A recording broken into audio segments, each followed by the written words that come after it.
Question 6, Don says, Sorry we had such a long delay between the last session and this one. It couldn't be helped, I guess. Could you please tell me the origin of the tarot? Yeah, here we go. Ra says the origin of this system of study and divination is twofold. Firstly, there is that influence which, coming in a distorted fashion from those who were priests attempting to teach the law of one in Egypt, gave form to the understanding, if you will pardon the misnomer, which they had received. These forms were then made a regular portion of the learned teachings of an initiate. So let me stop there. Just emphasize that Don mentioned, sorry it took us this long, 3 months, as if Ra cared. They were waiting for you. No. But again, it's just Don's way of thinking. And again, those are the 3 and somewhat months that they took, right? So now the origin of the tarot, that's what starts this whole thing. Now, Ra is going to give a long answer here. The origin of this system of study and divination is twofold. Well, the first one is that the tarot was given as a sort of, as we'll see, a method of study of the archetypical mind, right? And this was given to the priests in Egypt when they were attempting to learn the law of one. So they created the tarot. That's very important. They basically design the cards. See, coming in a distorted fashion, they gave form to the understanding, if you pardon the misnomer. Remember, Ra has issues with the word understanding, just so you can see how thorough they are, because I mean, I have issues also with their issue because I use the word understanding within the law of one, but they don't like it because they refer to the true understanding, which is the true seeing. It's almost like saying, oh, I can see your mind. You know, you don't truly see other people's mind. You basically get a grasp, a faint idea of their minds, but we do say, I see your mind. You're not seeing it. So in the same way, when we say, I understand, no, you don't. You grasp a little bit. You kind of get a whiff of the scent, but not the full, you don't get the scent. That's a probably bad analogy, but you get the point. So yeah, that they say a lot too. These forms were then made a regular portion of the learned teachings of an initiate, which was the tarot. Now, the second influence is that of those entities in the lands you call Chaldea, and Mesopotamia, who from old had received the, shall we say, data from which they called having to do with the heavens. Thusly, we find 2 methods of divination being melded into one with uneven results. The, as you call it, astrology, and the form being combined to suggest what you might call the correspondences, which are typical of the distortions you may see as attempts to view archetypes. So, interesting. The second influence of the tarot was those of Chaldea and Mesopotamia, basically those who created astrology or worked with astrology. Astrology, another method of divination. And they both were melded. That's why there is astrological meanings, and you will see this as we get into the study of the tarot here in the Law of One. There is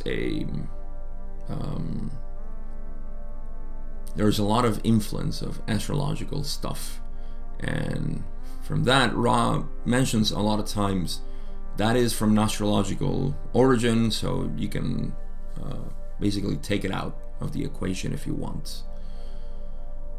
So these combine. It's interesting that they say we find those two methods of divination being melded into one with uneven results. Maybe that's the reason why they sometimes, when they're studying the tarot with Don, they say you may take out, that astrological influence. I forget what they say specifically. You may release it from its stricture, they say. because it's from astrological origin.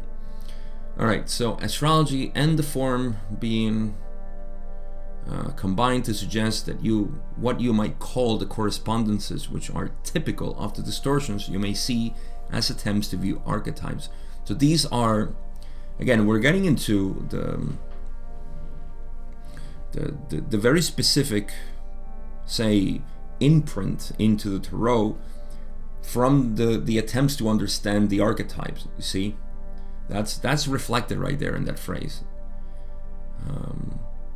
These things being combined, the tarot from Egypt and astrology from these areas, when combined to suggest what we may call correspondences, so relationships between the archetypes and what they depict. Very interesting. So, all right, this starts the conversation. Let's move on with question 7. Don says, then am I correct in assuming that the priests in Egypt, in attempting to convert knowledge that they had received initially from Ra into understandable symbology, constructed and initiated the concept of the tarot? Is this correct? Ra says this is correct with the addition of the Sumerian influence. So, something else there.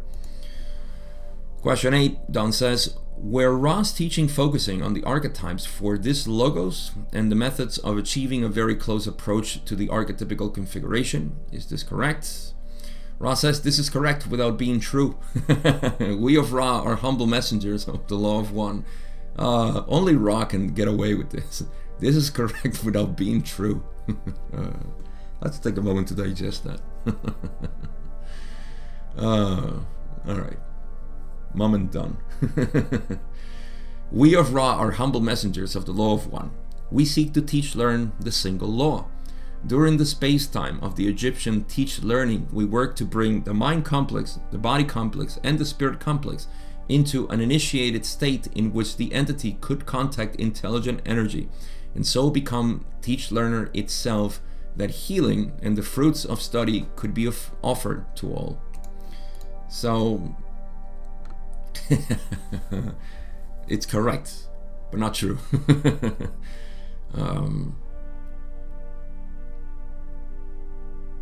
You see, it's so the correctness is that I just love it. Oh my god. I enjoy this so much. So it is correct that Ra's teaching were focusing on the archetypes for this logos. That is right. I mean, so far it is true. They didn't focus on archetypes for another logos. That doesn't make sense. It's another blueprint for another mind that we're not related to. And the methods of achieving a very close approach to the archetypical configuration. Maybe that's the untrue part. I can't get enough of that. This is correct without being true. I don't know why I get such a kick out of this. I'm a nerd, I suppose. I know you're laughing with me, even if it's inside. I know the corner of your mouth is tilted upwards at this point, at least. Love it. Anyhow, all right, time to get serious. I can't get serious. It just happens to me. You start laughing and can't stop. All right, so what we do see here is that I mean, there is a more specific answer from Ra here when they say that I think the untrue part is maybe the methods of achieving a very close approach to the archetypical configuration.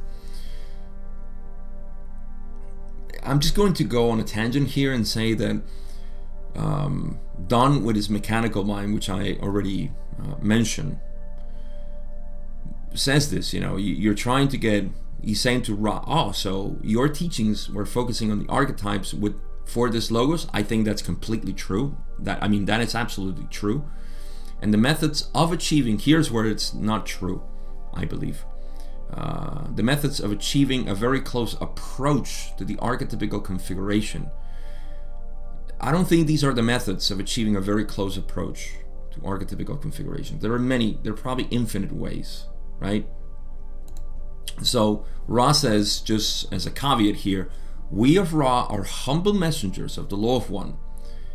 Whenever they say this in the material, there's always the possibility prior in the question that Ra may be seen as, oh, you have the key.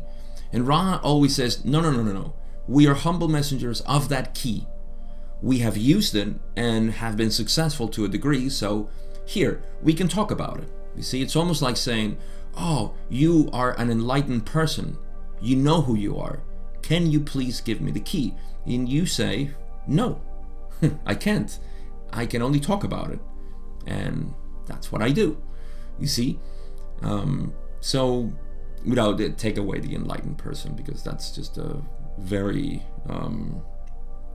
such a distorted, in the pure sense of the word, distorted view of what enlightenment is, which is something that I talk about too. Enlightenment is not something reserved for mystical people, and well, it is reserved for mystical people, but it's not for somebody who needs to spend X amount of time. You don't need to go through an arduous process. The arduous process happens with or without enlightenment, so it's up to you if you want to know who you are, to go through the process, the arduous process of life. Only that you go with a smile instead of a frown. A grin and not a frown.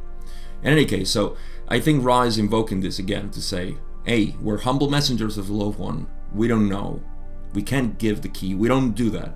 You see, we seek to learn the single law. What is the single law? The law of one.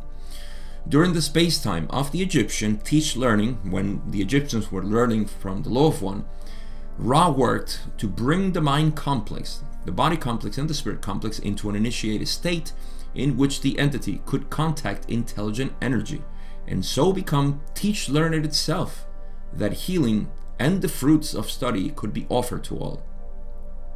So in essence, they, just like what they did with the pyramids, they decided to give an information about the tarot. Well, the tarot is just, it's a byproduct of the study of the archetypical mind. Let's put it that way. You see, that's why there are different ways to study the archetypical mind. And they suggested 3 ways, which are Western, of course, to who else? Western people, Don, Carla, and Jim.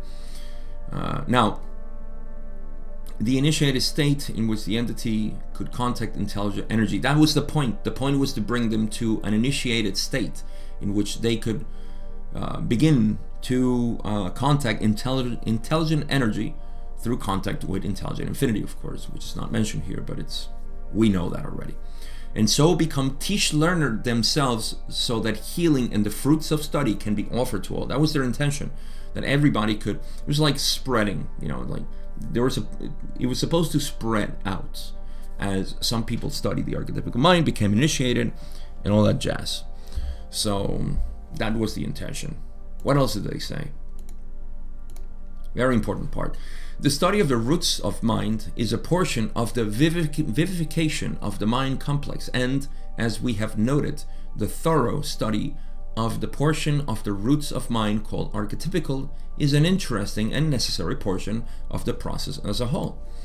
So the study of the roots of mind is a portion of the vivification of the mind complex. You see, here's a breakdown, right? If you can read this paragraph with the breakdown of what Ra has been saying,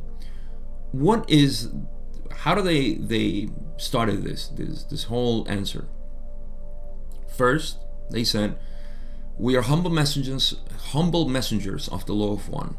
We only wish to speak about the one law. We want to teach this one law. We basically want to tell everybody, you are one. Okay? But saying you're one, we know it doesn't work, especially to humans, right? Because we don't see it. So we need to go through this process of understanding how we are one, how everything is one, right? This is one of the ways, right? That's what they tried to do in Egypt. Now, how does this help? Well, the study of the roots of mind, right? Studying the roots of mind. What are the roots of the mind? This is the logoic mind. This is part of the roots. It's not the whole mind, but it's part of the roots. See, the study of the archetypical mind is only limited to humans, or at least here in planet Earth. We cannot study, say, we cannot understand the unity, say, through, we could. Maybe. If we understand unity through this, then yes, of course. Okay, let me not get there. too complex for now. The study of the roots of mind is a portion of the vivification of the mind complex. So studying the roots of mind, which we'll get to with the archetypes right now. Just the study of the roots of mind is a portion of the vivification, I love that word, of the mind complex. And as they have noted, the thorough study of the portion of the roots of mind called archetypical. See, in the roots of the mind, there is a portion which we call archetypical, the blueprint of reality as humans, is an interesting and necessary portion of the process as a whole. Which is the process of studying the roots of mind. So, again, the study of the roots of mind is a portion of the vivification of the mind. It is not the whole vivification of the mind, but is a portion. And that study, right? For that study, it is necessary to study the archetypical mind. So, I wanted to make you visualize this, to see that the studying the roots of the mind is a portion, as Ross says, of the enlivening, right? Is that how it's pronounced? Bringing life to the mind complex and seeing it and say, yes, right? It is a portion. It is not the way in which to vivify the mind. So, and then if you want to go there to that study, then the thorough study requires the study of the archetypical mind as a whole.